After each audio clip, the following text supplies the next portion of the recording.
Hey Metaskin friends, what's up?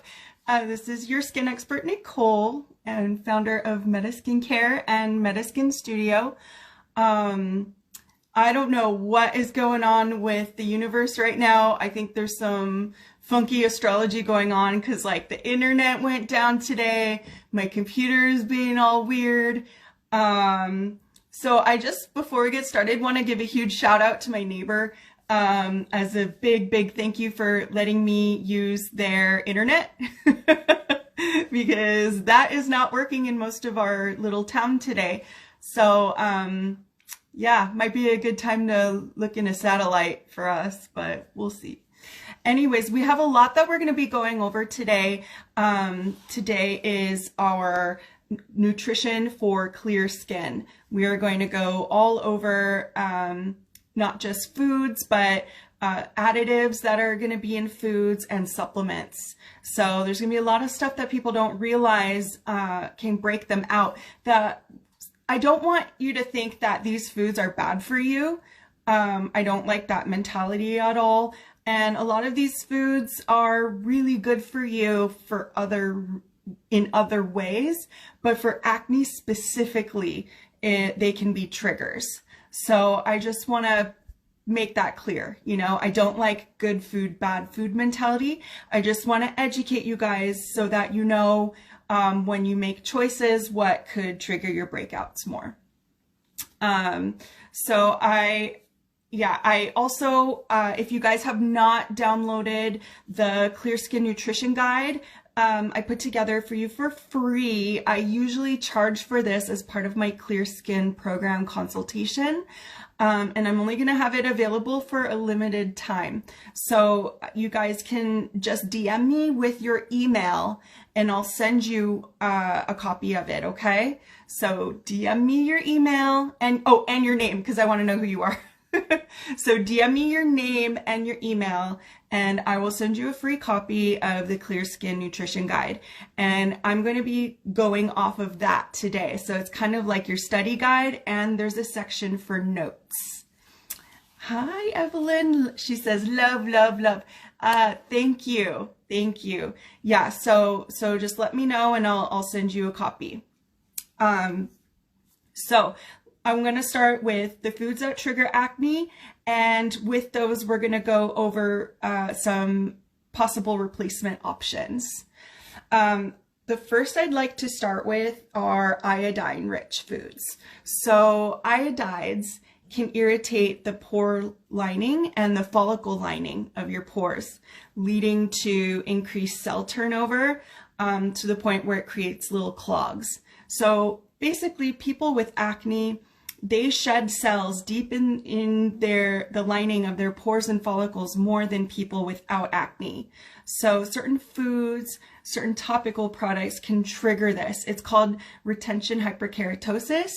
So it means that those cells are over proliferating and they are building up and then it gets sticky with your natural oils and whatnot. And then you get a clog and then you get bacteria. I mean, we already have P. acne bacteria. I think they call it C. acne bacteria now. But we all have acne bacteria on our skin as a natural part of our skin microbiome. But not everybody has acne. So that's why I like to go with a different approach, that acne is not actually a bacterial condition, because we all have acne bacteria living on our skin, but we don't all have acne. So what happens is when when the cells in the pores over proliferate and then they get clogged, then it leads to a lack of oxygen and the bacterium can overgrow in the pore. But if you get rid of that bacteria, maybe it'll help that one pustule go down, but it won't prevent more from coming. So this is where food and different triggers, lifestyle triggers, cosmetics, and skincare products makes a big difference. So it helps make it be more preventative and be more of like a clear skin lifestyle. Because remember, there's no true cure to acne. What we can do is just manage it but we can manage it so it doesn't take over your life or feel debilitating, which I know for many people it can. And I've read studies like something like 80% of teenagers with acne have severe clinical depression and suicidal thoughts. So that's one of my big motivators of having wanted to become an acne expert, and be able to help people, not just teens, but adults too, get clear skin and maintain clear skin for a long time. So a big part is our diet and nutrition. So I'm just getting back into my notes here. So the first is iodized foods. So again, iodines can irritate the cell lining of our follicles. That'll create a trigger event to overproliferate cells, leading to clogs. So we call that the acne cascade. So common iodized foods are iodized salt, seaweeds, and seaweed-based snacks, seaweed in sushi, algae. So those are all naturally iodine-rich foods. And so it's granted to say that we lived in a time where iodine was highly lacking in the American diet, and I understand that's why the government started iodizing salt. But nowadays, if you don't have a clear deficiency, if you supplement additional iodine, if it's more than what your body's going to use for its processes, it's going to irritate the cell lining of your pores and follicles. So this is why I recommend to avoid it. I recommend replacing iodized salt with sea salt or Celtic salt. Those tend to be low or no iodine options, and they tend to be better for you anyways because they have minerals. They're not processed, so having all the minerals removed. So we like those minerals. Hi, Dana. Another thing is when you get sushi, I love sushi. I mean, it's probably one of my favorite foods ever. I could probably eat it every single day of my life and would be super happy about it.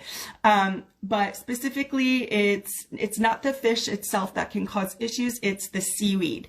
So I recommend, if you go to sushi, get nigiri, sushi, which tends to be the ones where it's just the fish on pressed rice.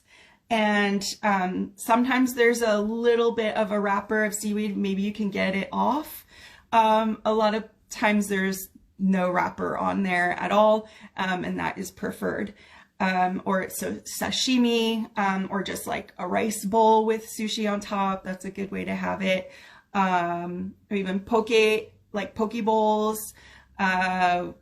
Just make sure that you avoid the seaweed so you can still enjoy the deliciousness of sushi. Just watch out for the seaweed itself.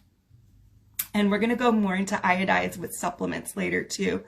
So, but we're going to stick with foods first. Next category, dairy. So dairy has been, I have a love-hate relationship with dairy. Dairy has been vilified by health circles for a long, long time. I used to avoid dairy like the plague most of my life. But now I have a newfound love for it. So I don't want y'all to think I'm hating. This is just specifically for acne, for people that break out. If you don't have issues with acne, then please enjoy dairy. I don't want people cutting that out just because they think it's going to be bad for them or for their skin. The nutrition of dairy has helped me with my health. Reincorporating it back into my diet has been super helpful for my health and my thyroid health lately. But specifically for acne, it's a major trigger. It's not 100% clear why. One of the main reasons we think that acne or that dairy can be an acne trigger is that there's natural growth hormones to help baby cows grow. So, because it's milk. And those natural growth hormones can affect our hormones after that, and insulin response. It's a whole network of things like that that can, again, be a trigger for the cell lining of our pores to over-proliferate. Dairy also can have high iodine in it too. And that can be depending on the process of milking the cow. Sometimes they dip the udders in iodine, in straight iodine. So that can happen too.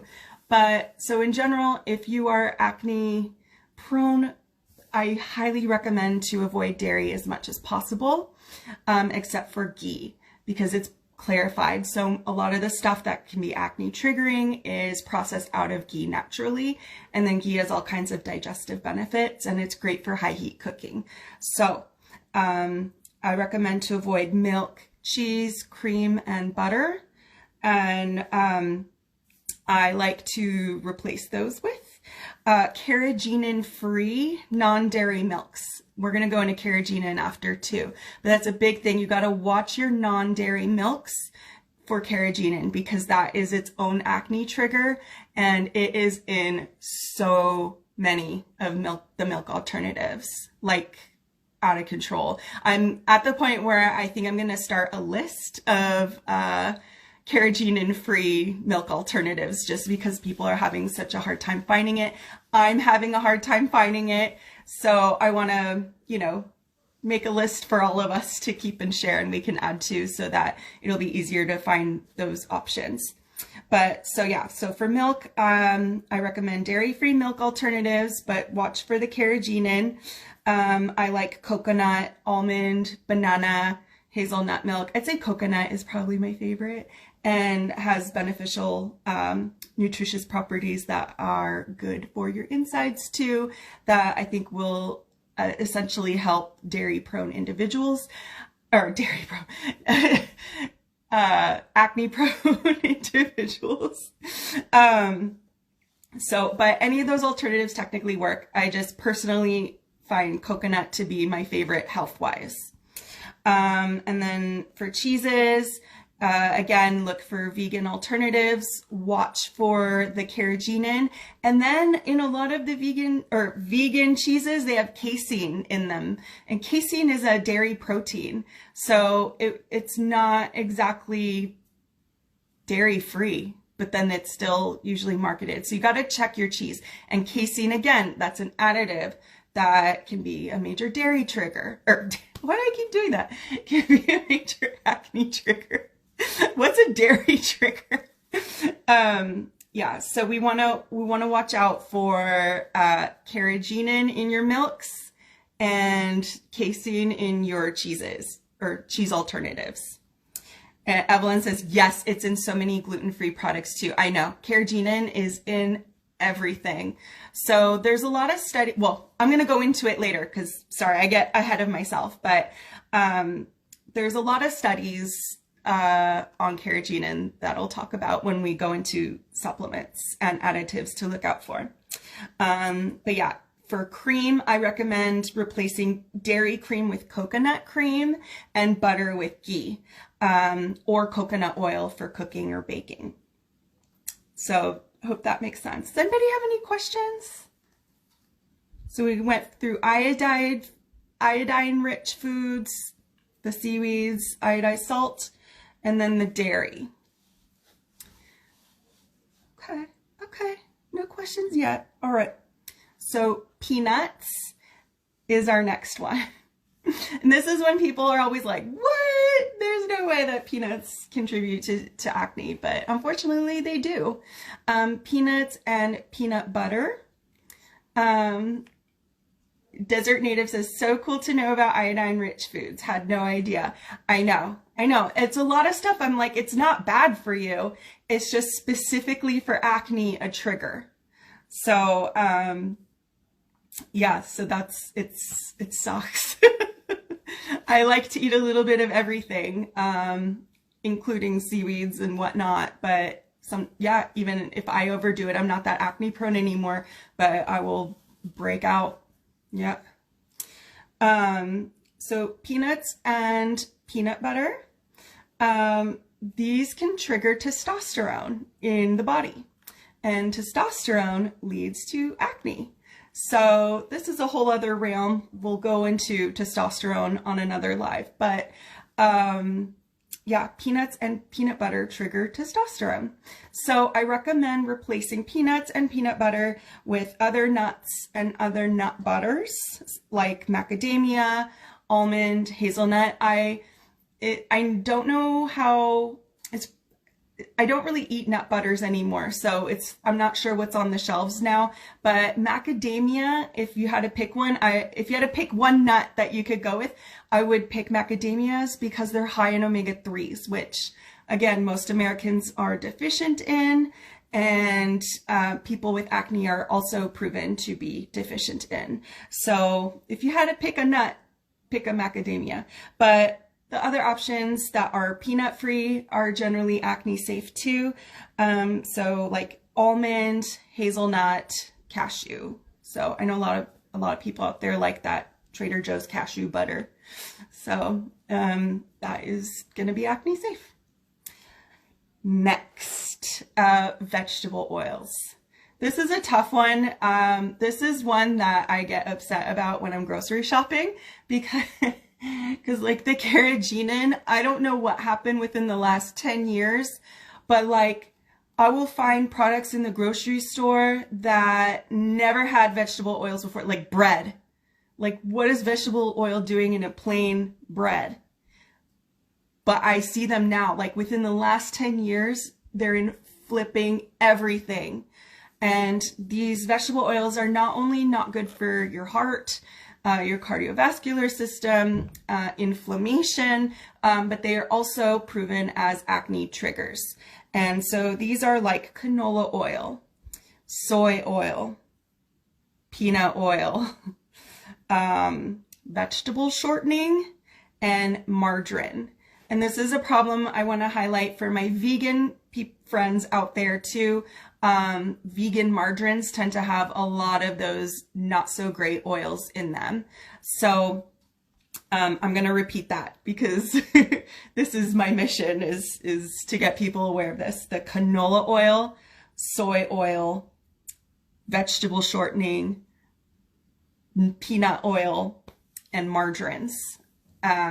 So yeah, those can be inflammatory to your system and can be a contributor to acne. They trigger that acne cascade because essentially they are triggering inflammation in the body to a point where it's affecting your skin. And then another oil that I recommend avoiding, which can be a health food, I don't want to put it in the PUFA category of canola and soy, is flax oil. So if you're postmenopausal, by all means enjoy all the flax. It's going to be helpful, but flax is estrogenic naturally. So again, anything that messes with the hormones, like the peanuts trigger testosterone. So flax is estrogenic. So those things can trigger hormonal outbreaks. Retention hyperkeratosis, they start that acne cascade in the follicles of your skin. So that's flax. But if you're postmenopausal and not acne prone, because I've actually had a few postmenopausal acne clients, quite a few. But if you are not acne prone and you are postmenopausal, please enjoy that flax. If you are acne prone, stay away. What I recommend as replacements are oils like olive oil for cold things. You don't want to cook it too much. So for low heat cooking dishes and for salad dressings or drizzled fresh, I recommend olive oil. For high heat cooking, I recommend coconut oil. And I even found a butter flavored coconut oil for vegans or anybody that just really wants the buttery flavor. There is butter flavored coconut oil and it's totally dairy free. It's just a flavoring. So yeah, you can just look for that out there. Desert Natives asking, do these apply to all forms of acne, like cystic, hormonal, etc.? Yes. Yes, they do. Some will contribute more to inflammatory acne than others, but at the end of the day, all acne is a retention hyperkeratosis problem. And whether it shows up as non-inflamed acne, where it's just like little bump, like a ton of little bumps, usually over dry skin, that can be other issues. Often omega-3 and hydration issues can affect that. But anything that triggers retention hyperkeratosis, which is all of these foods, can trigger any kind of acne, really, the inflamed or the non-inflamed. So that's where I recommend to watch out for those specific ingredients if you're breakout prone. So yeah, there's the coconut oil for high heat cooking. There's that butter flavored coconut oil I was telling you about. That's been really good for baking, I found, or I don't know, stuff that you want buttery flavor. And ghee, again, because it's clarified. So most of the acne triggering stuff in dairy is processed out naturally in ghee. So I hope that makes sense. I also try to avoid things like avocado oil as like supplementary, but it's not, we'll go into that probably next week with my special guest. But if you see chips and stuff with avocado oil, we're still on the fence. I'm not 100% sure if it's going to be an acne trigger or not, but I can definitely guarantee that coconut oil is going to be a better bet.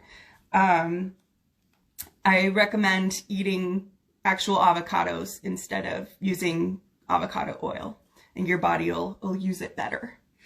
Next, and this is going to be a big one for the vegans out there, or the dairy allergic, soy products.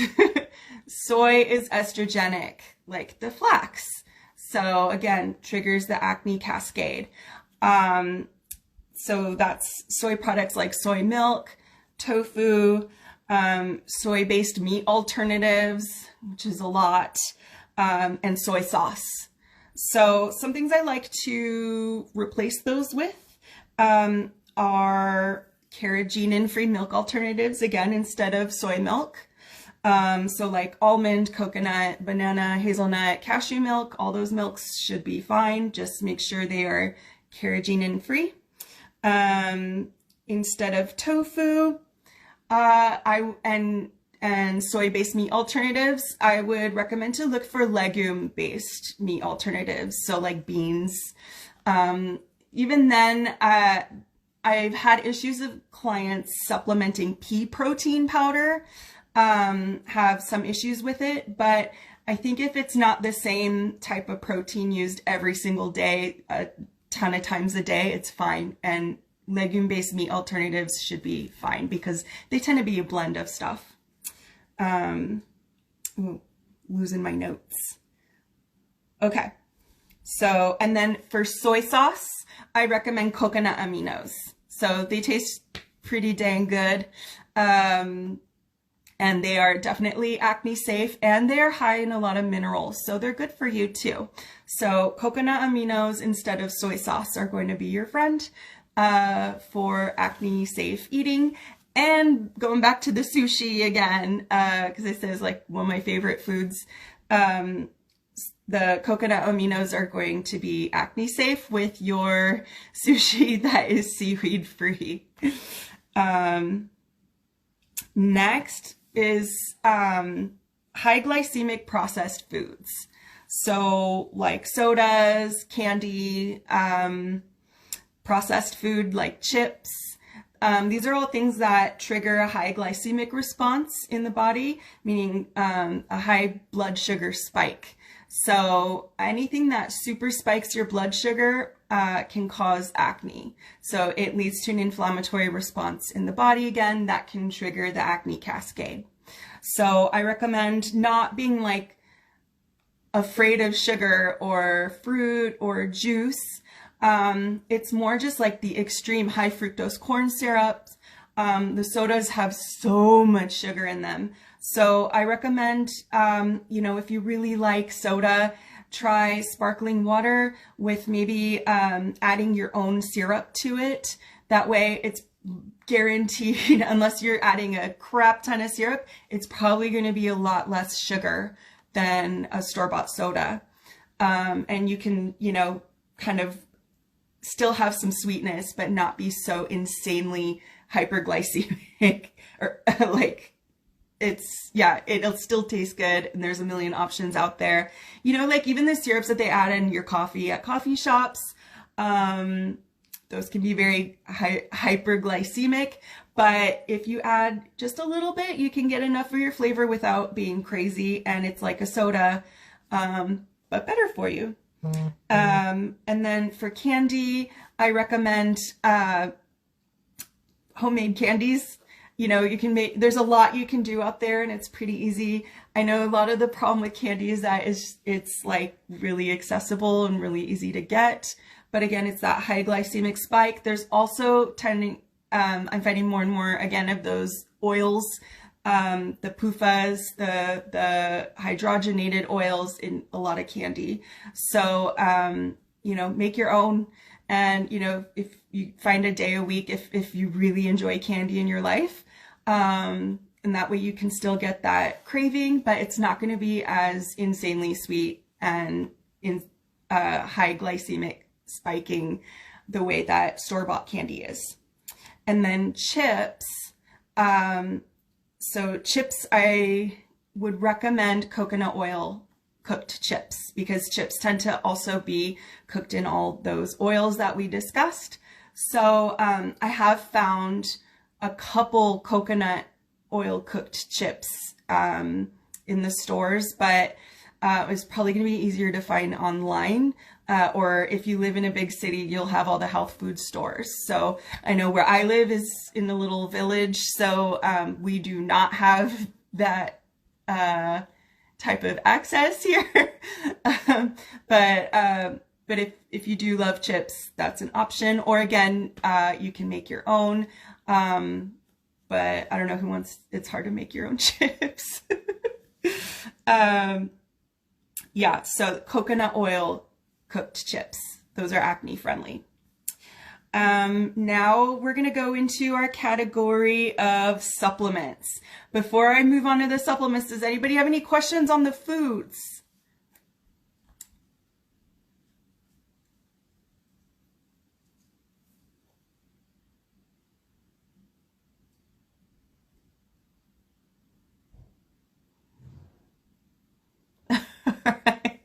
Okay, okay, great. So you got all the info. You can also, just a reminder, if you guys are just tuning in, you can email me, and or you can DM me your name and your email, and I'll send you our Clear Skin Nutrition Guide, for free for a limited time. I usually charge for it. So yeah, just DM me with your name and your email. And that's a lot of what I'm going over today is in that. I'm just going more in depth and explaining a lot of why.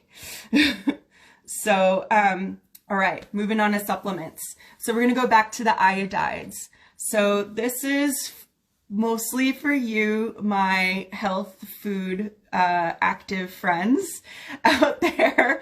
I found that people that take a lot of supplements, a lot of health supplements and protein shakes are going to have the most issues with these iodides. So these are ingredients that are really good for you for other reasons. They have health benefits, definitely, but acne specifically, they are triggers. So then that is because they are high in iodine. And this is seaweed and algae based supplements and powders. So this is like chlorella, spirulina, blue-green algae. Those all tend to be algae sourced. Now, there are a lot of algae out there.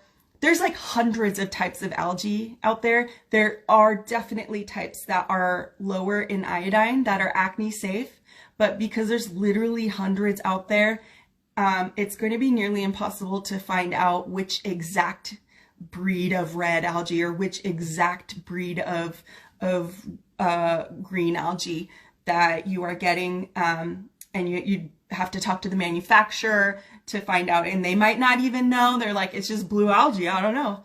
So So that's why I recommend people to stay away from algae.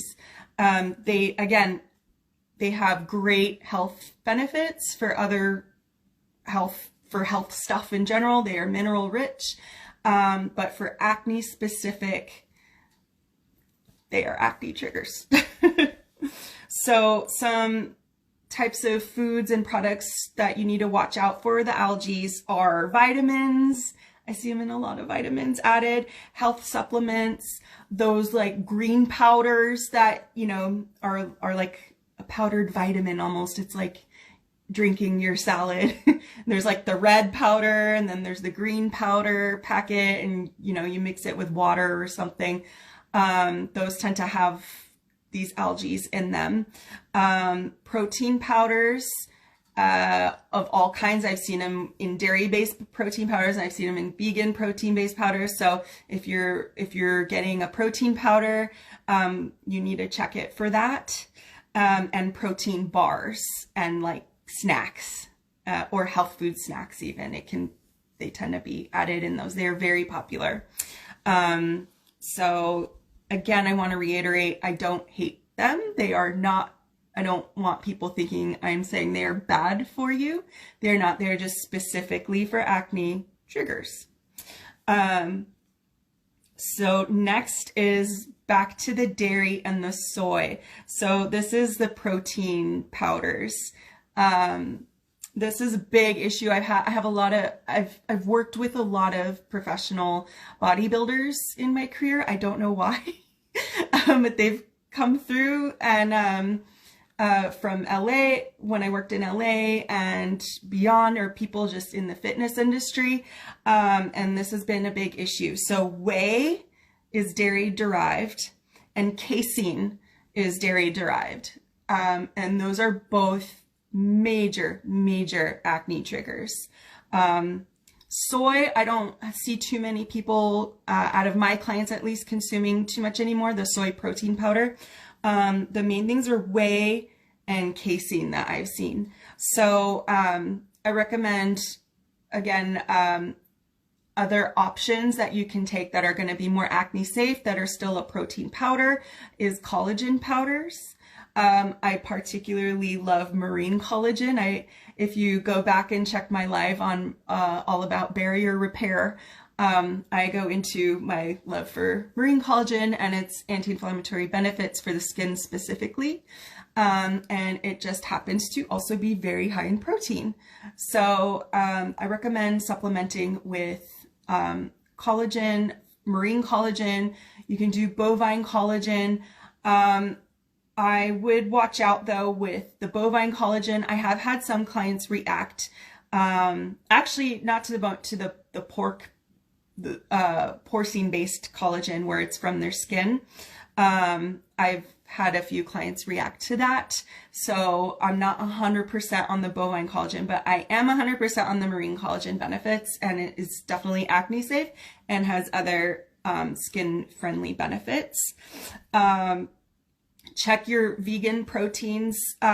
You can do, I know there's a lot out there, like one I really like is Sacha Inchi. That's an oil I like, or that's an ingredient I like in topical skincare as well. There's not very many ingredients out there that I like for both internal and external, but that is one of them. And so that's a great vegan protein. I've seen pumpkin protein, hemp protein. So those are going to all be acne safe options.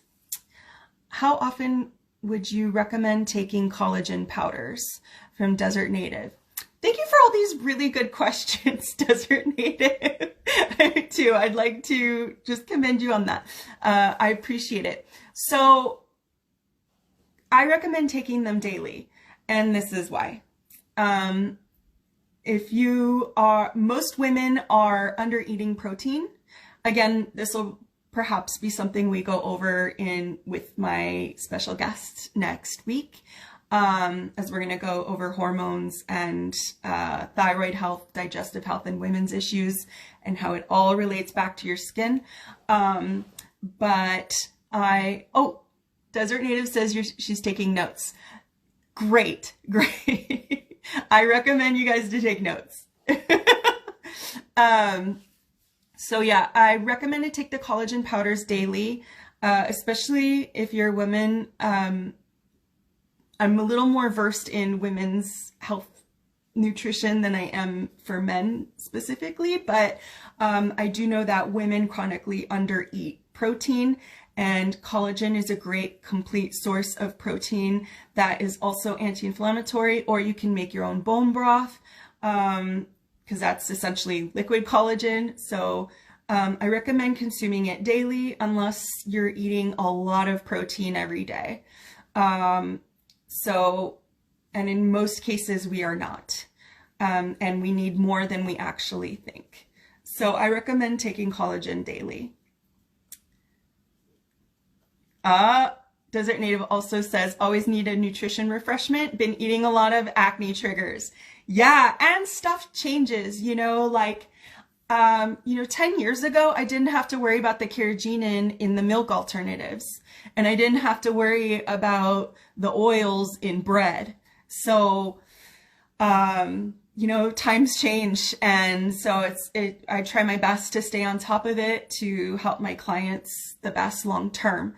So, again, so a dairy-free milk you could have been having the last 5 years suddenly is now made with carrageenan and you didn't even realize it.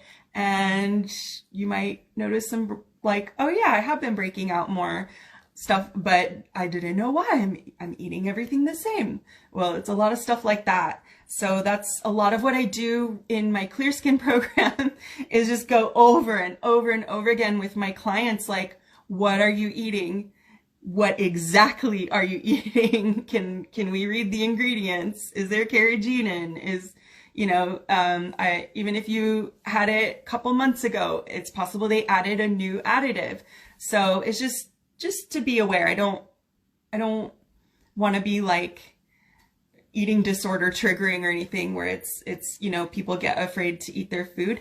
And I also want to reiterate, I think it's really important to enjoy life, and even if foods are going to trigger acne, I definitely am for enjoying them now and then, just as long as it's not consistently, and to just understand you may break out, so you'll be more prepared ahead of time.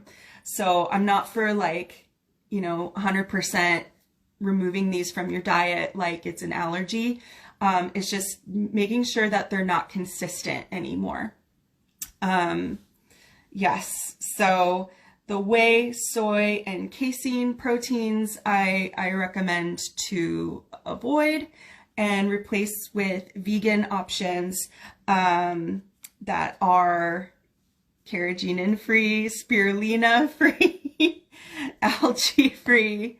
And next we're gonna go into B vitamins. This is where people really get crazy.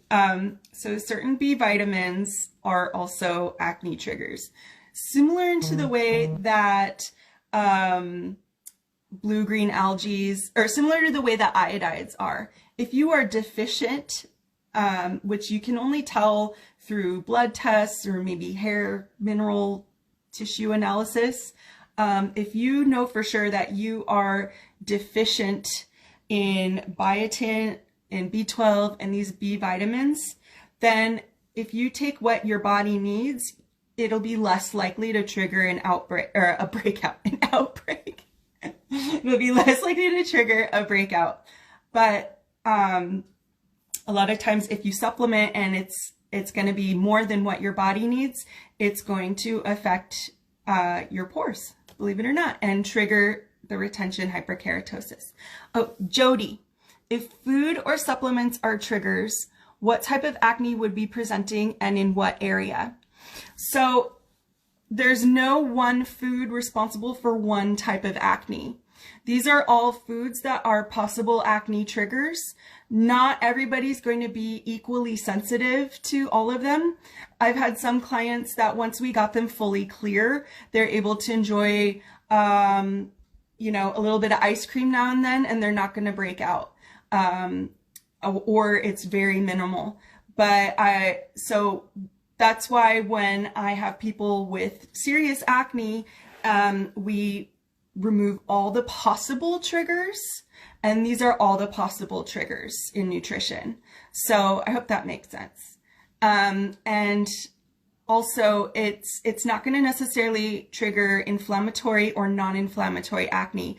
That's going to depend on a bunch of different factors of your health, your other nutrition things, for how the acne is going to present. But at the root, all acne is based on that retention hyperkeratosis, the over buildup of pores, the over buildup of cells in your pores and follicles. So sometimes it's going to look non-inflamed and sometimes it's going to look inflamed, but they're both at the base kind of the same root cause. For supplements, what would you recommend definitely incorporating for acne scars? For scarring specifically? So I have actually on my Instagram, I made a chart for barrier-friendly foods. A lot of the things in that chart are also going to be good for collagen production. And a couple of those things are the proteins, the marine collagen, which I have on there, and vitamin C. And they work together really well. Vitamin C is necessary for wound healing, and our collagen is all protein based. So they go together really well. So if you eat a lot of high vitamin C fruit and get enough protein, and take that marine collagen, it's going to probably be the best bet for internal supplements for scarring specifically. And it's going to also help your skin's barrier. I hope that answered. And then, so the biotin and the B12, this is usually found in vitamins, most commonly in hair, skin, and nail supplements, or just regular multivitamins. I usually see biotin and B12. And again, B12 is great for energy. Biotin is good at helping speed up hair growth. But again, if you are not proven deficient, having more in your system than what your body needs is going to trigger the acne cascade in your pores and follicles. So unless you're getting blood and hair tissue analysis tested regularly, I recommend to avoid them if you're acne prone. Again, these are very beneficial for other health things, and for like hair growth and energy, but specifically for acne, they are potential triggers. So another thing that they are in is your protein powders, shakes, and protein snacks. So I see a lot of B12 added in those supplements too. So yeah, protein powders are kind of difficult to navigate nowadays because they almost all have some form of the spirulina or algae, if they're vegan, and they also often have the biotin and B12. So you have to just keep your eye out. So that's why I recommend usually like the more simple, the better. It's easier to navigate what else is in there if it's just like one straight type of protein. So that's why my favorites are collagen, and I usually just go for the unflavored stuff so you can add it to coffee, or juice, and it's easy to know what else is in it because, you know, it's just straight collagen. But if you don't consume animal products, then I recommend, you know, my favorite is probably the Sachi Inchi, the hemp. Again, I told you I've seen pumpkin, and the pea is good, but it's not my favorite. Oh, rice protein, there's that too. Rice is good. Those are good, but you gotta check for the other stuff in them to make sure that they don't have the other acne triggers. Hi, Persimmon Bistro, what's up? Thanks for coming. Desert Native says, I've definitely noticed a difference since your last live. Was wondering if that collagen would help too. Yes, yes. And again, most of us are not consuming enough protein. We need more than we think. And our skin is the last place it's going to go to when you consume it. But our skin is made of protein. All our body is essentially. So amino acids are the building blocks of protein. So that's why I recommend everyday supplementation with collagen unless you are consuming a very high protein diet, which in my experience working with clients, most people are not. Now I want to go over some recommended supplements again. So instead of what to avoid, here's what to add in if you are breakout prone. So fish oil. So again, this is related to my barrier repair live. I did like an hour of barrier repair talk. It is so important. I did, and then I did the food chart after that shows barrier improving foods. So this will help with acne too. Most Americans are omega-3 deficient. It was something like 67% of American adults are omega-3 deficient, and like 90 something percent, I don't remember the exact number. I go over it in the barrier live, but 90 something percent of children are omega-3 deficient. Americans are just not consuming high omega-3 foods. So, there's also been studies done by the European Academy of Dermatology that they're finding really strong links between acne and low omega-3 in the body. So I recommend fish oil. Here's the thing. Not all fish oils are created equal. And if it's not a good fish oil, it can actually make your acne worse. So I recommend sticking to liquid fish oils. They tend to be better quality because you'll smell it right away if it's not. I recommend staying away from the pills and the gels, and here's why. So we need a little more than you think. So like a tablespoon of fish oil is going to look, it seems like a lot more than what goes in the little pill and or gel capsule. And when you have the liquid, your body's going to absorb it faster. The gels take time to break down, and they may not break down in the right part of your digestive tract to absorb it the best. So absorption is also really an important factor in how much nutrition you're getting and the health of your digestive system. So I recommend avoiding the fish oil pills like the plague. And again, if you ever had those like fish oil burps after taking the pills, which is disgusting, but that's also a sign of rancid fish oil. So I recommend a liquid. I've been recommending Barlean's brand for a long time, to the point where I'm like, hey, Barlean's, let's do a partnership.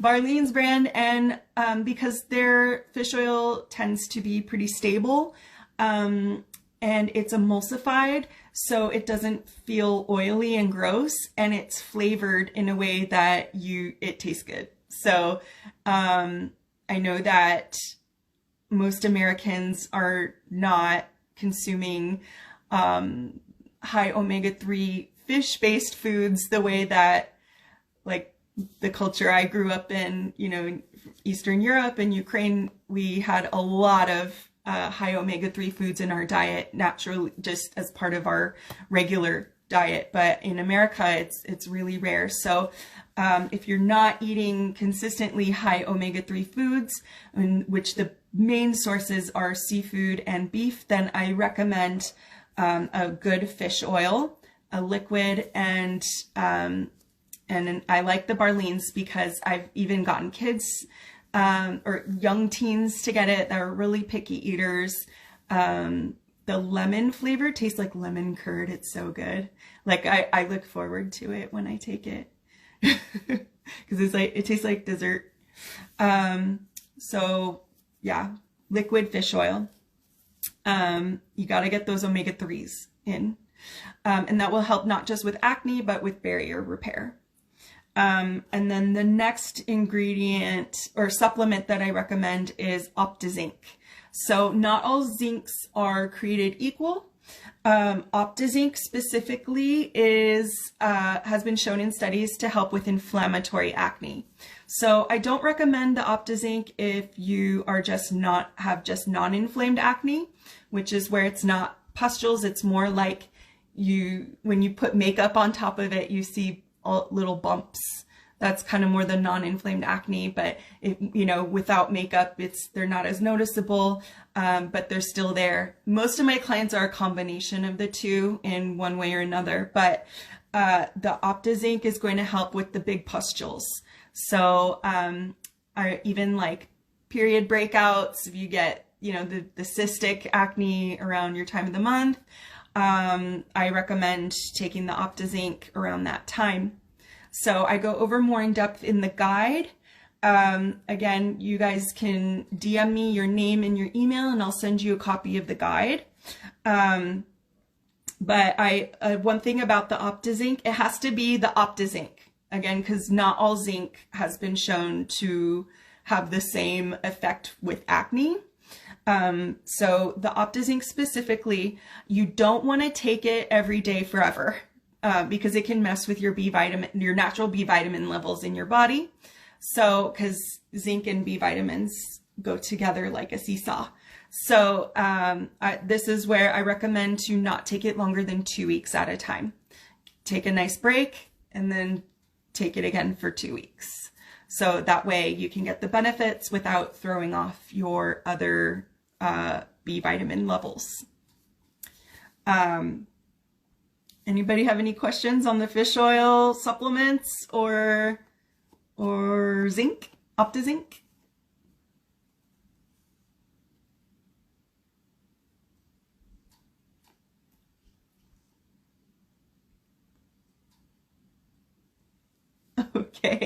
Okay. Well, you can also, if you guys get questions later, I'm going to post this later and you can comment on it and I'll probably be around. Would liquid zinc suffice?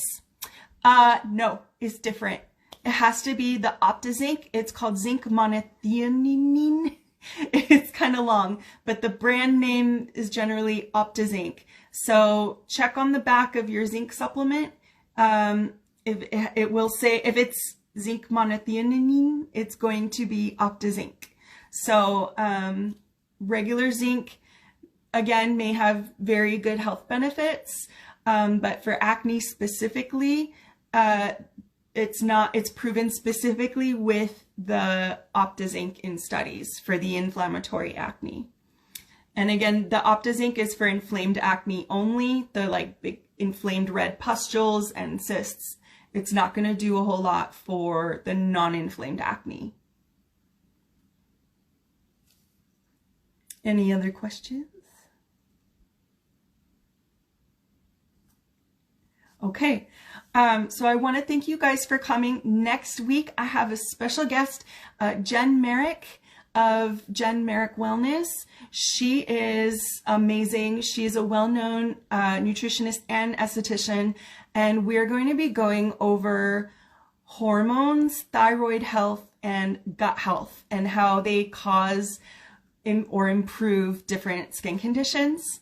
So you'd be surprised at the different types of skin conditions that can be caused by those things. So again, everything is related, and that's also why I wanted to go over nutrition health for the skin this month, because it's so connected. Desert Native, so excited for next week. Yes, me too. She's amazing. And we'll be going over a lot of stuff like eczema, and rosacea, other skin conditions that can be affected by hormones, thyroid health, and gut health. So, and how to, every client's going to be different, so we can't go specifically into how to fix everything, but we can give our general best advice. So, and you'll get to see us nerd out and talk about ingredients together. And so you'll definitely be learning a lot. All right. So I hope you guys have a wonderful evening. Thank you so much for tuning in. DM me with your name and email if you want a copy of our free acne nutrition acne clear skin guide. And I wish everybody lots of blessings and functional internet. Thank you, Jody. Thanks for coming. All right. Bye.